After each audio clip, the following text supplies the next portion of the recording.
Well, well, well. Ask Tony 1000 subscriber special? Really? We made it? Let's go!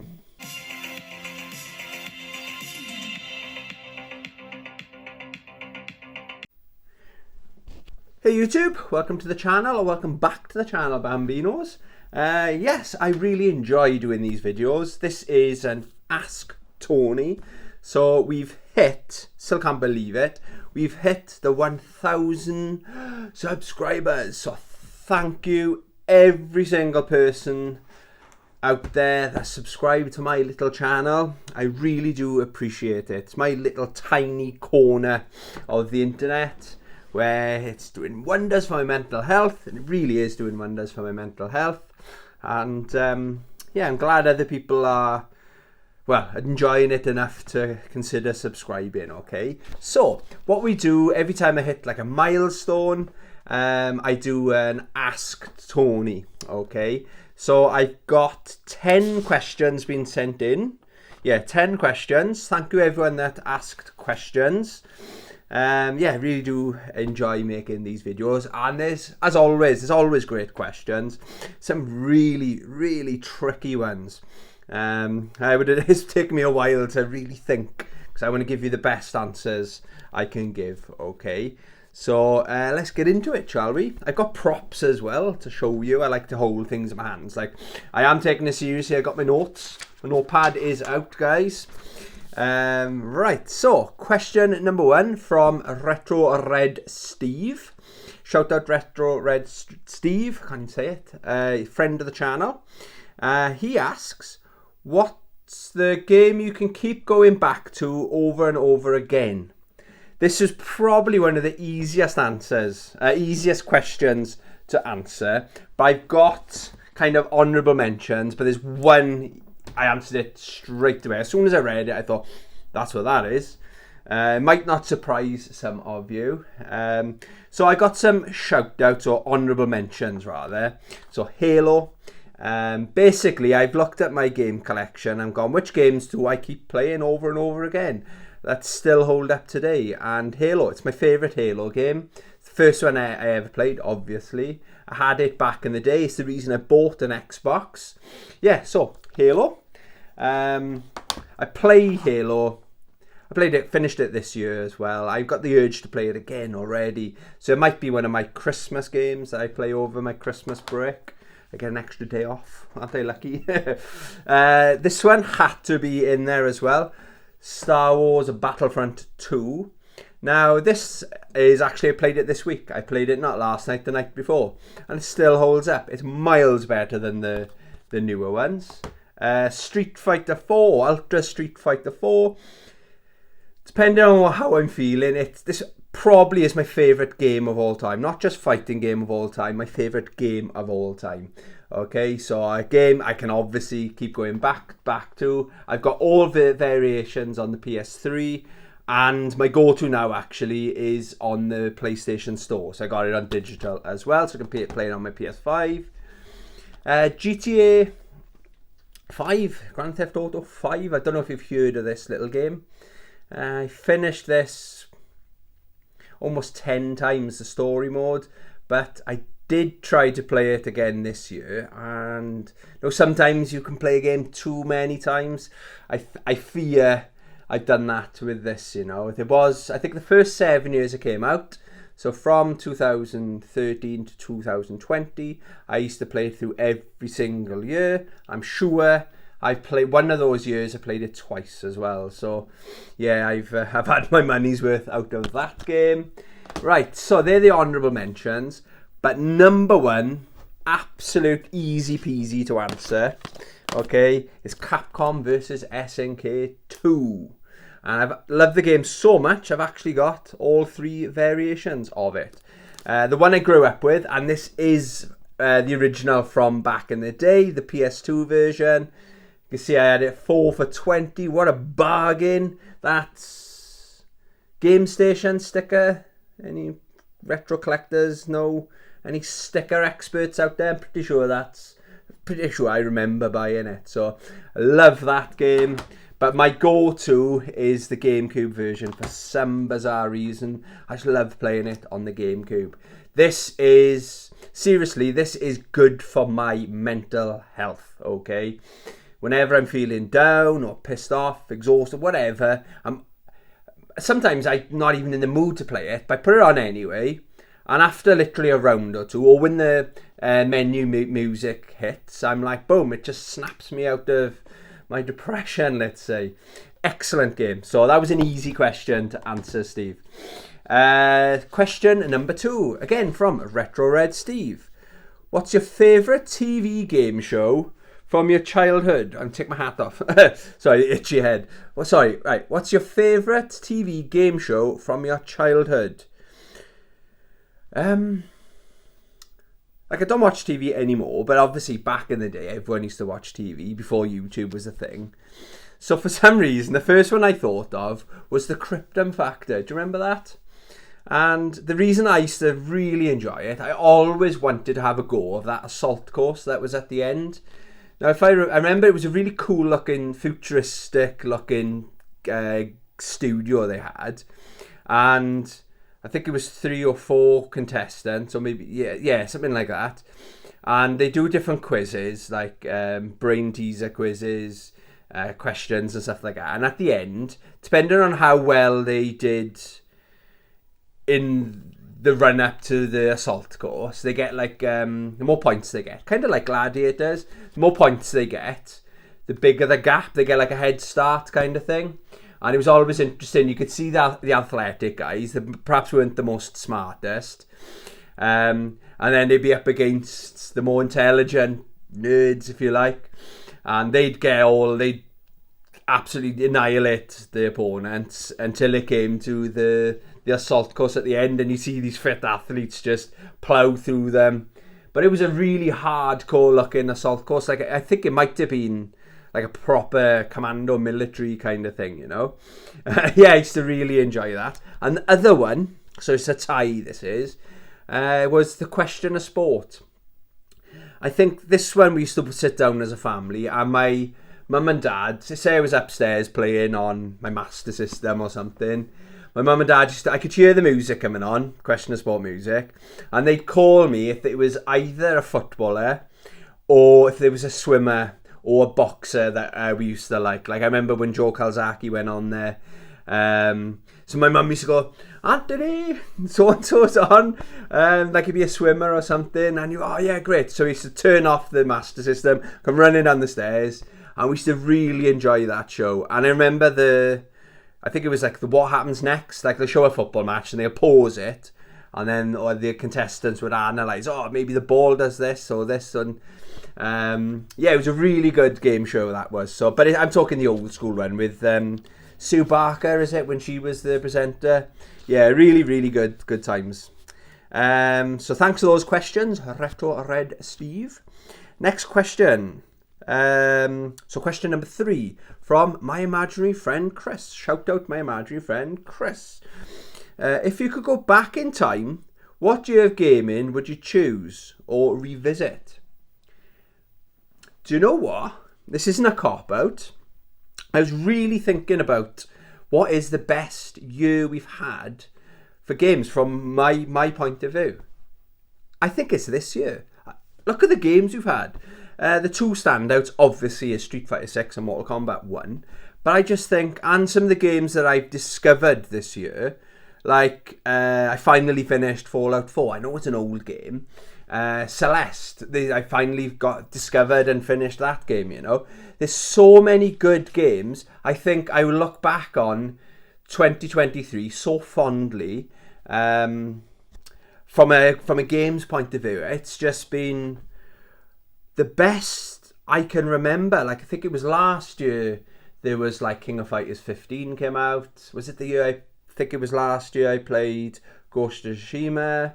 Maybe the year before that I discovered my love for Injustice 2.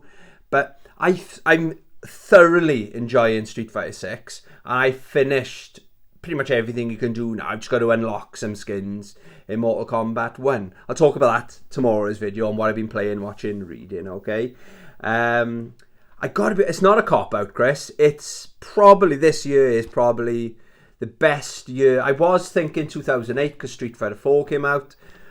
But then King of Fighters 13 came out 2010, I think. And you can argue that Ultra Street Fighter 4 came out. I think that came out in 2010. So maybe that's an honourable mention. But I think we've had a great year. 2023 has been a great, great year. So thanks for the question, my imaginary friend Chris. Question number 4. Ricky Jones, in your humble opinion, who's the best final boss ever in video game history? This was an easy one to answer as well. M. Bison, okay? He's up there. Like my childhood villains are not all game related, okay? There's 3 that stand out. Darth Vader, Shredder from the Turtles, and M. Bison from Street Fighter 2. So yeah, it's Bison. I was obsessed with him at one point. I thought he was intimidating. When I watched the movie, the live action and the anime, he's brilliant in it. He's very mysterious. I loved the fact that when I used to read up all the stats, height, weight, origin, age and all that, so blood type, some of the Capcom stats used to come out with. And a lot of Bisons, I remember, were unknown, and that was so mysterious to me. So yeah, easy question, Ricky. M. Bison, baby. Question number 5. Pazman90. Shout out Pazman90.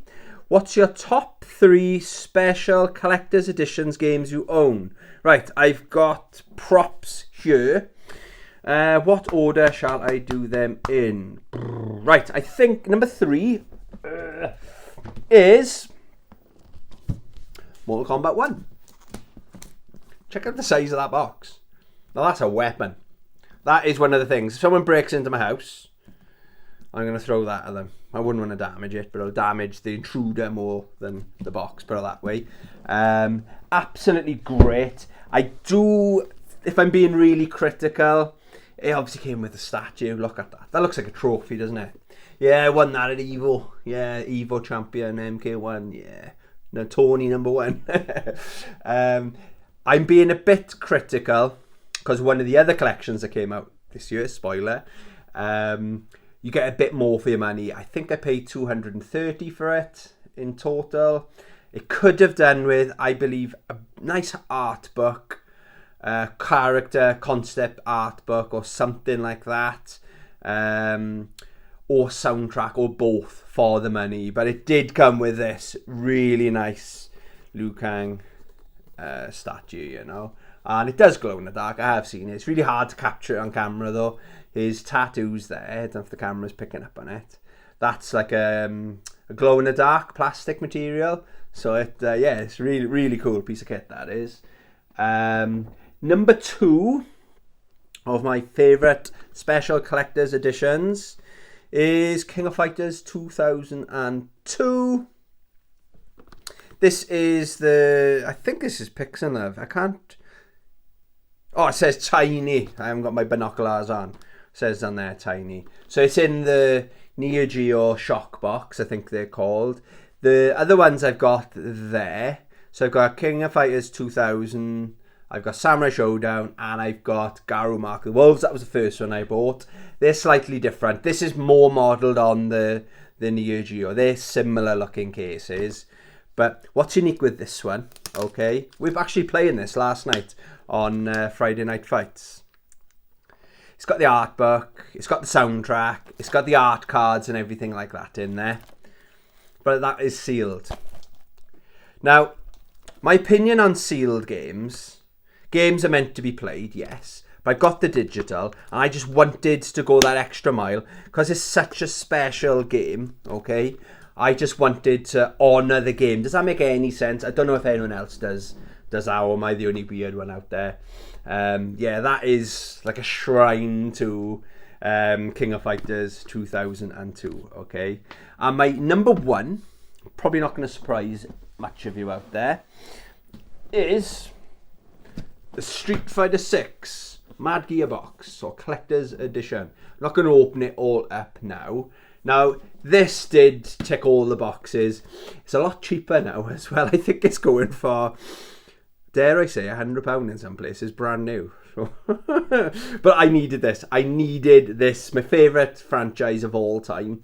Okay. I needed this in my life on Street Fighter Day. It's 2nd of June, wasn't it? What a great day. Okay. So, yes, it had the art book. It had everything. And I've got them here to show you. I was looking at so it came with the 2 statues, okay? But look at the detail on Luke's hair. Not a hairstyle, I'm not an expert, you know. I got the same haircut as Luke, but mine's a lot shorter version of it, a lot shorter version. Do you know what I mean? And Kimberly, I still prefer the Kimberly one. But yeah, they look so cool on my shelf. And I do not regret buying either the Mortal Kombat 1 or the Street Fighter 6 collector's editions, because I'll have them forever, okay? Yes, it's taken a hit on my savings, but it was worth it. It's Mortal Kombat and Street Fighter, isn't it? So yeah, that is my top 3 special collector's editions. Pazman90, thank you very much for asking. Question number 6. Pazman90, shout out Pazman90. What's your top 3 Steelbook game cases you own? I've got them here somewhere. Oh yeah. Thanks for asking these good questions. Have I got them in order? Yes, I have. So I've got 2 honourable mentions. I mentioned it briefly. Fallout 4. I nearly said Mortal Kombat 4 then. That's the only Mortal Kombat I don't own. I wish. One day. Yeah, Mortal Kombat. I said it again. Fallout 4. Steelbook. The reason I bought this was for the Steelbook. I think I paid £1 for it, okay? It has got a bit of a nasty dent. I don't know if you can, yeah, you can kind of see it there. But I just saw that and I thought, that is awesome for £1. And I played Fallout 4 when it first came out. And I couldn't get on with it. I got to a point where I didn't like the building side of it. I had to build like that transmitter thing, and I needed copper wire, and I was like, I'm literally looking around the wasteland for copper wire. So I got back into it. Does that make sense? I replayed it this year, okay, and it came at the right time. I was between jobs, so I left a very toxic workplace, and it only took me a week to find another job, and I'm still there now. And so I played this, and it was that time between job hunting and doing my daily exercise and seeing my dog, etc., etc. It was nice to go on vacation, I say, in my mental health, okay? And I finished it this year. So I thought, wow, what a great, great game. I'm glad I finished it. That's an honourable mention. Another honourable mention is Mortal Kombat 1. Now, I nearly picked this in my top 3, but it's minimalistic. I can't say it. I'm not going to try. I'll say it again. Minimalistic. Nailed it. It's that. Minimalistic. Mortal Kombat 1. I like the fact it's only got 2 colours, but I like my Steelbook to have more than 2 colours, you know? So that's honourable mention. And probably I've got 2... This is Mortal Kombat. Sorry, I'm still tired. Soul Calibur 4. Okay? Can't stop saying Mortal Kombat 4. That's a sign. It means I'm going to find it soon. Yeah, so Soul Calibur 4. Now I've got Soul Calibur 6 Steelbook as well. And when that opens, it used to the announcer's voice would talk to you kind of thing. But I love that. I love my boy Darth Vader on the cover there. Yeah, that's a really cool one. Really nice colours. I don't know if my camera's showing how nice it is, but yeah, I love that. I've owned the normal physical copy, and I bought this on eBay, and it wasn't expensive. I thought I was bidding for just the Steelbook, because a lot of people sell these games just the Steelbooks, don't they? And it's complete in box with the soundtrack and everything. Jackpot, baby. So that's number 3. Number 2. Oh, look, this is stunning. Street Fighter 6. Check that out. I'm going to cover the cords. Where's the game? The game's in. The game is now living inside my PS5. Yeah, check that out. Absolutely stunning. I'll tell you what I'll do. I'll take out so you've got the guys on the back, and the artwork continues on the inside. Wow, what an absolute stunner of a steelbook. That's how you do a steelbook. Like, look at Guile there. Oh, awesome, awesome, awesome, awesome. They nailed that. That's number 2. So, number 1, what beats that? Number 1 is Marvel vs. Capcom 3. This is the second variation, Fate of Two Worlds. So I'll open this bad boy up for you. I'll take all the stuff out so you can see what's in there. So that's the back and the front. Again, I own the... What's the best version? I own the Ultimate, whatever that is. But I bought this again for the Steelbook. I knew I was bidding for the game as well. But this isn't my go-to. I think I've actually got this digital on... Yeah, I got this on my PS5 digital anyway. But I love that. You know, it looks... These Steelbooks with colour just look so much better. And that's the inside. I think the artist there... I share a lot of Street Fighter artwork on my Instagram. That's all I share, basically, is artwork. I think it's Shinkiro. Bit of a thing with my artwork. I know my art. Not like these art experts. I'm a Street Fighter art expert. That's my favourite steelbook in my collection. So thank you very much, Pazman90, for another great question. Right, that's question number 6. So, question number 7. Pazman90. Shout out Pazman90. What's your top 3 handheld games, in brackets, for any handheld console?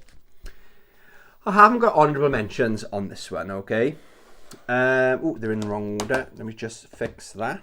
So coming in at number 3 is Darkstalkers Chronicles: The Chaos Tower. That's the reason I bought the PSP this time round. I had one back in the day, but then I just always fancied this game. And a funny story with this, the plan was to go, I went to Carmarthen because they were showing it in stock. It was like £6 or £8. It wasn't the most expensive game. But I was going to buy this, then look for a PSP. And there was a shop opposite, like a cash generator place, opposite the CX. We always call in there. And we went in there and I had a PSP for £20 or £30 box with a memory card, everything. I hit the jackpot. Really nice condition one as well. So yeah, number 3 is Darkstalkers: The Chaos Tower. I'll say why they're not in my... So Street Fighter 4, for example, I was going to put that in there, okay? But for some reason, because I so used to playing it with a fight stick in my games room on the big telly, it's always like a substitute. It's not quite the same experience. But because I haven't played that game on the big screen, I haven't got anything to compare it to, if that makes sense, okay? So bear that in mind when I'm talking about my next 2 games, okay? So they're not fighting games, basically. Dragon Quest VIII, Journey of the Cursed King. I'd love to know how many hours I put into that, but I'm talking probably close to 100 hours in that, okay? I was just leveling my character up just for fun. This reminds me, I had a terrible job. I was living in Swansea, I was commuting every day to Cardiff for a period of time, where basically I was living in London and I was paying London rent, and I had a new job in Cardiff, so I had to move home to Swansea with my mum because I couldn't afford Cardiff rent and London rent. So I had to pay rent in London till my contract expired. So basically, I was stuck commuting from Swansea to Cardiff every single day, and this game got me through that commute. Literally, I could be standing up on the train, it could be people all over me kind of thing, but I'd just be there on my 3DS, happy days kind of thing. And a couple of times I nearly missed my stop getting off as well. Yeah, so that's my number 2.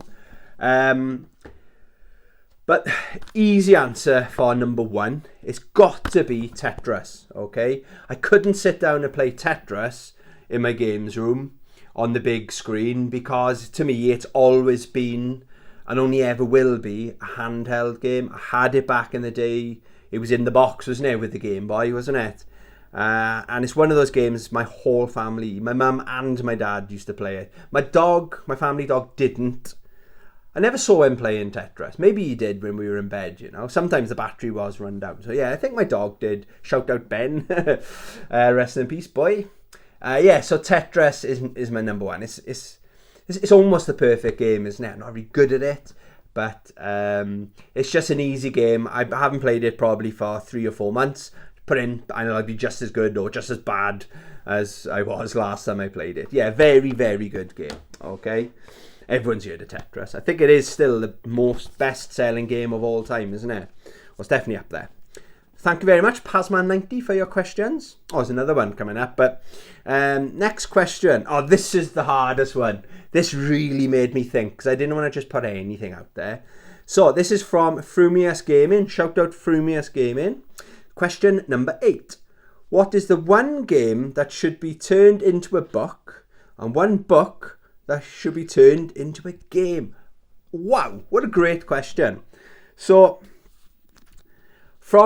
I was okay answering from a game into a book. I got 2. So my honourable mention, I think a really good read, okay, I don't know who I'd say to write it, okay, would be a Chun-Li origin story, okay. I know they've done the mangas and stuff like that, but I just think they could do a series of novels, her as a detective.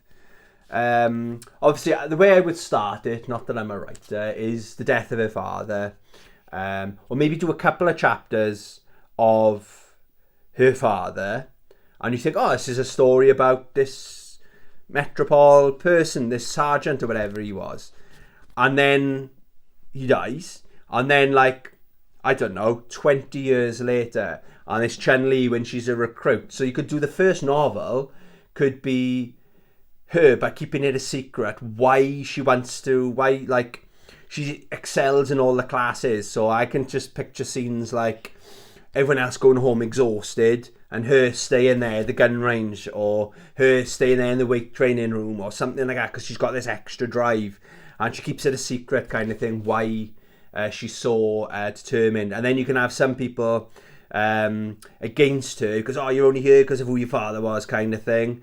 You're getting a free pass, kind of like people being dicks to her. I just think it's got so much potential. Then in the second novel, maybe it'd be like a trilogy. The second novel would be her as a sergeant herself, so she's the same rank as what her father was, and then chasing down the Shadaloo, and that could be a big one. Maybe she could fight Sagat at the end of that, and then the third one would be all about Bison. Yeah, I think they could, you know, 300-page books. Mwah, I think that would be great. Or Fable, Fable the novel. I think that would be great. Almost like a Tolkien, Lord of the Rings kind of vibe to it, where again you could drag it out to a trilogy of books, or not drag it out. There's enough content in the Fable game to make it a trilogy of books. Like where you're a little kid and you've got a great life and stuff, everything's simple, you've never left your farming village ever, and then the raiders come and stuff like that. I think, yeah, Fable would be another good video game that needs to be a novel, you know what I mean? So, this was hard. From a book into a game. Now it's hard because most good novels, I've got a movie adaptation, and then I've got a game adaptation to it. So first of all, I thought, I've got the full series there, Akira. Now I know they had that cancelled game, didn't they? I think it was on the Mega Drive and Genesis, I think they did level 1, and it was just the bike. It was a terrible game, apparently. Really hard, really punishing. But yeah, there was some copyright issues, or it was in development hell or something like that, okay? So I first saw Akira, but then I thought, how could you make it? Someone said to me now, unlimited budget, go make the game. The only way I think you could do Akira would be a kind of cyberpunk, but without all the bugs. That kind of game, open world, but maybe not so much open world. So you've got the neon Tokyo and all that stuff. But then it can be like, in between missions, you can have like a racing, survival, kind of like Road Rash. kind of thing on the bike. But it wouldn't just, it'd be an open world game with road rash elements. You can do fighting game elements as well, because there's a big enough characters in the books to make a good roster, you know what I mean? Yeah, so I tell you what, like Street Fighter 6, the single player mode, like World Tour mode, with racing elements to it, with the motorbike, and the fighting, yeah. So that's probably the closest Street Fighter 6 open world mode, if that makes sense. I'm getting tired now. But the book, I think, again, this is almost impossible because of all the franchises that are involved. I'm amazed the movie actually came out, okay? So one of my favourite books of all time, Ready Player One. So I've actually got 3 versions of it. So I've got that version, right? That's the one I bought first. But the font is too small. It's giving me headaches when I try to read it. So I bought it on the Kindle. That's the first time I read it. And I've also got I think this is the first print. So I went all out on this, you know. That wasn't cheap to find that. But I just think, can you imagine? Again, there's so many franchises out there. It's pretty much every single franchise you can probably think of is in there. But it's just, again, what would it look like? It would probably be open world. So you've got I'm thinking of the movie, but that racing bit in the movie isn't in the book, kind of thing. So yeah, I think Ready Player One, without going into too much, Ready Player One would be my ultimate book turned into a game, because they kind of pulled it off. I do enjoy the movie, but the book is where it's at, in my opinion. Okay. Okay, so thank you, Frumius Gaming. Very good question. That was a hard one, that was. Okay, back to Pazaman90. Shout out Pazaman90. Oh yeah. Are you going to complete Street Fighter 6 before Christmas, lol? It's your mission. Well, I'll talk more about it tomorrow on WPR, where I've been playing, watching, reading. I finished the Invasions mode of Mortal Kombat 1. That was my addiction. So I'm coming away from that now, and I found myself this week pretty much playing Street Fighter 6 World Tour mode, and my character now is level 72. I'm following your advice where to buy as much energy drinks. So basically, I got YouTube on in the background. The volume's turned down on my TV to really quiet. And I'm just exploring. I found last night another chest that I hadn't opened. I was like, oh, you can go down here. I never knew it. One expansive, brilliant. I love it. I really am back in love with Street Fighter 6. I've got something like 90 energy drinks now, I think. So yeah, I've been absolutely smashing Street Fighter 6. So will I do it before Christmas? Yeah, I'm making it my mission. So I'm not going to wait till Christmas Eve to do it, but at the moment I'm thoroughly enjoying it. So yes, I will complete it before Christmas, or the plan to anyway. Okay, and the final question, question number 10, shout out Graham UK. I did say I'd talk about it if I ever got to 1,000 subscribers, didn't I? So, Graham UK says, would like to hear the story about the guy getting pushed into the canal. I think he was more thrown into the canal, okay? Now, I don't mean, I'm not a violent person, okay? I'm really, really not, okay? Or not normally. But I'm going to take my time saying this because I want to get it right, okay? It was within a week of me being knocked off my motorbike, okay? And I was involved in a hit and run. So there's nothing the police could do. I thought I had the registration. This is just the backstory, okay? Loads of witnesses. A van pulled up behind. Loads of people asked, was I okay? Because it hurt. It really hurt. It crashed into the side of my leg. And I was going that direction. Then all of a sudden, from going that direction to that direction, it's very frightening, okay? So no, I didn't get a look at the car because I was too busy concentrating on staying upright, you know what I mean? So a van pulled over and said, did you get the registration? I said, no, sorry, it happened so quick, and he's just driven off. So this two workmen, shout out workmen, wrote down the registration, but they wrote down the wrong The registration they wrote down doesn't exist. So there's nothing I could do about it. So I was so frustrated. You know, that feeling of someone's committed a crime and I'm a victim. There's nothing I can do about it. Do you know what I mean? But it could have been so much worse. Do you know what I mean? I could have been run over. I could have fallen to the side and the car could have carried on driving over me. I don't know what would have happened, right? So I had that anger, right? Now, I've learnt with my anger, right? Like when you have road rage or someone pulls out, you just shout at them and it's gone. If you bottle it all up, you're going to let it out to the wrong person. So I deal with it there and then. Like this morning, a woman, I said good morning and she went like that to me. So I went, well, fuck you then. And carried on walking. Do you know what I mean? So that's how I deal with my anger, okay? But no, I'm not a violent person, normally. So, fast forward a couple of days after my bike incident. And I was going for a walk. And we were obviously coming right to the end of our walk, actually. And it was actually, I filmed a dog's vlog. The last dog vlog or man and his dog vlog or whatever they're called, that was I pretty much just about to film my last goodbye kind of thing. So we're walking along. It was a lovely day. Okay, it was that last of the summer that we had. It came back with a vengeance, didn't it? Almost a heat wave. So luckily for the guy, it was nice and warm. If you're going to be thrown in the winter, I would have done it in the winter anyway. I think I'll put I'm in the wrong, okay? I think I'm in the wrong, okay? But at the time, I didn't think so. Right, so we were walking along. I recognised the dog. I don't recognise dog owners. I recognise the dogs, okay? So there was a dog with a man on his lead, and we were coming back. Rossi just goes straight past them. Sometimes he sniffs, but not. He just went straight past this man and his dog. So we were like literally crossed this little bridge for the canal. And interestingly, the man, I said hello to the man and he ignored me. And I thought, there are some people just ignore you. So I, well, whatever. And so we walked past him. And I think I just turned the camera off.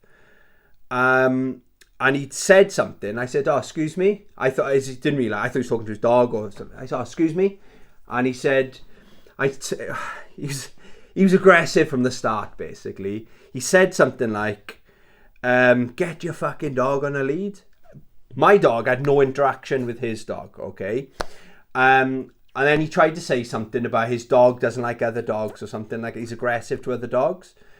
And then I said, I was trying to say, next time I'll call him back and he'll either sit or I'll put him on his lead, basically. So I was trying to tell him, now I know, no problem, because I used to see this guy, I'd say twice a month or something like that. So then we were like, literally, I called Rossi back, right, because we're coming up to a road. And then he said, it sounded like he said, if your dog comes near me again, I'll stab him. And I was like, pardon? And normally I would have walked away. But again, I had this little bit of anger in me, okay? So I said, excuse me? He said, if your dog fucking comes, he started really getting aggressive. And I was like, Jesus Christ. So he said, basically, I'll fucking stab your dog. I was thinking, how can a dog owner threaten another dog? Do you know what I mean? I'd like to think he was all talk. So normally, this is where I was in the wrong. Normally I said, fuck off, mate. Whatever. So I went back. I thought, no, I'm not having that, because now I'm diagnosed with OCD, okay? So I know I have visions of that man stabbing my dog. And the visions are horrible. I'll hear it. What will it sound like? And I'll think about it, because I've got OCD. I'm obsessive over it. I'm type O OCD, okay? I'll think of it and think of it and think of it, okay? So I walked up towards him. I said, you're going to do what? Like literally, and maybe I was aggressive. He took one step towards me. I think he was about to say something again, or I don't know, he might have gone to hit me kind of thing. He's probably smaller, he was taller than me. I'd say he's about 6'2", but he was a lot slimmer than me, okay? So I was much bigger than him, basically. He took a step towards me, and it was the easiest thing I've ever done in my life. I just grabbed hold of him and just threw him. and there happened to be a canal where he landed, okay? So he landed in the middle of the canal, right? I'm not proud of it, okay? But I was the aggressor going towards him, I suppose. But then he took a step towards me. I wasn't going to lay a finger on him. I was going to have an argument with him. But it happened so quick. He was in the canal. He was, oh, you're fucking having it. And he was trying to get out of the canal. So I assaulted him. I kicked him in the face. And he went back. He was up to here. Then he went and his head went under, right? The canal. It's funny thinking about it now. I'm not proud of it. And he went to come at me again. And I said, you're not coming out until you say sorry. And he screamed, goes, I am sorry. Like this kind of thing. And I said, I don't ever want to see you again. And if I see you again, you don't owe me a fucking... I was screaming at him. His dog went for me then. And I just shouted at the dog as if he was a human. I said, and don't you start shouting. And my dog came running over. So we just walked off. So that's the story, as best as I can remember, of me throwing that guy in the canal kind of thing. It might have been a bit more to it. I don't know. And the funny thing is, I have seen him and he didn't say a word. I thought again, he came towards me. The last time I saw him, we weren't by the canal this time. We were up the park. So I just put my dog on a lead. That's all he had to say was, oh, my dog's nervous or he attacks other dogs. Can you make sure your dog doesn't come near mine? No problem at all, do you know what I mean? But I think, after speaking to my family about it, I think that he's used to, one of those people that's used to bullying people or the way he speaks to people. And he thought he could, because he was bigger or taller than me, let's say, he thought he could intimidate me kind of thing. But he didn't know. He didn't know I had all this rage inside me. It did feel good though. And nobody, I probably will do it if someone threatens to harm my family or my most precious, my dog. Do you know what I mean? He's my life. He's saved my life. I had Rossi the day I had my nervous breakdown. Okay, I won't go back into that. But anyone threatens to harm my dog, even if it's just saying it, you go in to apologise. And so I don't regret that. So maybe I don't regret it. I'm not proud of it, let's say. But it was just one of those circumstances that if it maybe happened again, maybe I would have done it again kind of thing. I don't know, because I defend. I've got a big friend and family. But I defend my small friends and family, you know what I mean? So, sorry, I feel a bit thing now at the end of that. But yeah, that was my 10 questions on Ask Tony. 1,000, I can't believe it, 1,000 subscribers. Yeah, thank you very much. If you haven't subscribed, please consider subscribing. Not target driven with my subscribers, but yeah, if you like my content, subscribe so you don't miss out, basically, on this amazing content. There you go. Hope you enjoyed that. Have a great day. Love you. Bye.